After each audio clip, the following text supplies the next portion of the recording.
Keep telling yourself you can do it. You have no reason to fail at this. You should be successful. Everybody has a story, or everybody has a reason or a purpose. Whatever it is in your life that you need to change, make better, or use as a purpose, that drive to get you to where you want to be, you've got to hone in on it. You've got to focus in on it. Well, we are back again with another look at our News 3 boot camp. We'll get to Chuck and Andrew in just a second. Today, we're taking a special look at one of our boot campers on our morning crew and his personal drive to get healthy. Over to your music. From editing and directing to operating the studio cameras, Andrew Bamlett does it all for the Channel 3 morning show. Swipe 12. But even after the show ends, Is Mike ready to roll PB4? Roll PB4. Andrew's work is just beginning. I just feel like I can be in better shape than I am. I mean, I've been this size since freshman year of high school. People don't believe me when I say I'm 315 pounds. People don't think I am, but I am. And I might not look it, but some days I feel it. There's more to Andrew's story than his size. He wears it on his sleeve. It's memory of my dad who passed away when I was 8. He was on Cambridge Fire and EMS, and I am also on Fire and EMS in Cambridge. On my dad's side, the Bamlett side, they're all smokers. My dad smoked 2 packs a day. My grandma and grandpa smoked, I'm not sure how much, they smoked quite a bit. All 3 of them died. Dad and grandpa have heart attacks. Grandma Bamlett has a stroke. And my grandpa on my mom's side, he died of a heart attack and he smoked.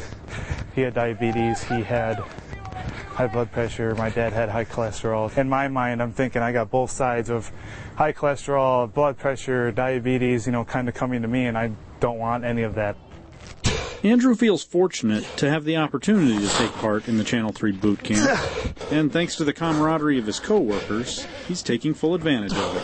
I wouldn't do this in a million years on my own. I mean, this group is great. Chuck and Melinda are great. After this, I feel good. I feel better than I did before, and I'm hoping after week 12 here, you know, I want to keep going on my own.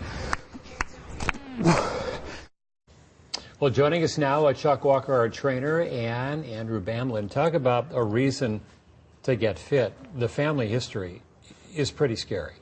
Yeah, it's one of those big reasons that we come across a lot with people is there something within the family, whether it's current or past, it becomes the driving force behind why they want to do what they do.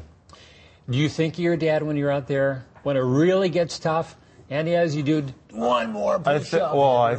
During it, I'm kind of just thinking, just get through it. But afterwards, I kind of do, like, afterwards I think about it and, like, you know, this will be better for me, and, you know, I don't want any of the family history that I have, health history. How do you feel after? We've been doing this 5, 6 weeks 6 now? weeks was this week. I feel good. I mean, the first week, that first day was horrible, but... I think you did that on purpose. I'm pretty sure. See what I got to work with here. But I'm making no comments. Since then, it's, you know, I feel better afterwards, and the whole, you know, like we said, the camaraderie of having a group and having someone pushing you. You know, like I said in there, I wouldn't have done this by myself ever. I mean, at least pushing myself this far. So. Talk a little bit about setting goals and why that is so important. Well, obviously, number one is to have a reason. You have to have a purpose for anything that you do. I mean, you have to have a purpose in life, right? So when it comes to fitness, when it comes to exercise, you have to have a reason. It needs to be more specific than, you know, I'm 40 pounds overweight. It needs to be, I need to lose 40 pounds. When do you want to lose it by? So start to set those specific, measurable goals that are, you know, that are attainable, and you can have small little goals that lead up to that one big goal. Write them down, maybe post them on your bathroom mirror, on your refrigerator, places you're going to see them all the time. What I was thinking about this morning and thinking about Andrew, I think that the big challenge after the supervised boot camp is over is continuing this kind of work on your own. How would he go about doing that?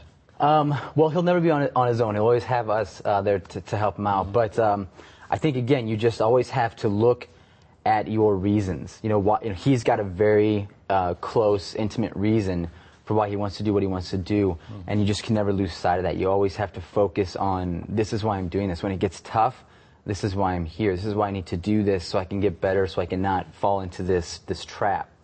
What I've noticed too with Andrew is your eating habits, because some of the stuff he used to bring to work was like really bad. Yeah. But now it's like, you know, he's fruit and there's a lot of good fluid and stuff. So have you changed that too? I'm getting better with changing my diet or food or whatever you want to call it, and I'm trying to keep that in perspective because that obviously is a big factor in it as well. That's a huge factor in this, isn't it? Oh yeah, I mean, like I tell people all the time, you can't out-train a poor diet. If you're not eating right, eating healthy, eating intelligently, then you're just never going to get where you want to be. If you change that, it's that mental switch. I talk about it all the time. That switch goes off, life changes dramatically. Well, thank you, Chuck and Andrew, for talking about something so personal. Of course. Right, if you need help getting fit, you know where to go. ImagineFitness.net. There's a whole bunch of good information on there, from exercise to nutrition, anything you need. All right? We'll take a look at the morning commute just ahead.